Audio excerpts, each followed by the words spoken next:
యొక్క మీ సర్వీసెస్ని అందిస్తున్నందుకు మేము చాలా ఆనందిస్తున్నాము.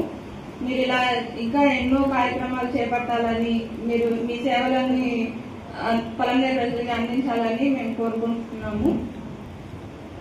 Thank you. Thank you madam. ఇప్పుడు మా సంస్థ ఆవిర్భవించడానికి ముఖ్య కారకులైనటువంటి చిత్తూరు జిల్లా డిస్ట్రిక్ట్ లీగల్ సర్వీస్ అథారిటీలో విధులు నిర్వహించిన కరుణకుమార్ సార్ గారి ఇన్స్పిరేషన్తో ఈ సంస్థను స్థాపించడం జరిగింది.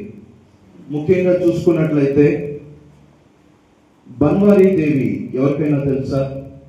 బన్వారీ దేవి ఈమె చైల్డ్ మ్యారేజెస్ని అరికట్టడంలో మొట్టమొదటి మహిళ. ఈమె ద్వారా ఒక చట్టం కూడా వచ్చింది. అదేంటిది అంటే sexual harassment of women at work place 2013 act. ఈ సెక్సువల్ హెరాస్మెంట్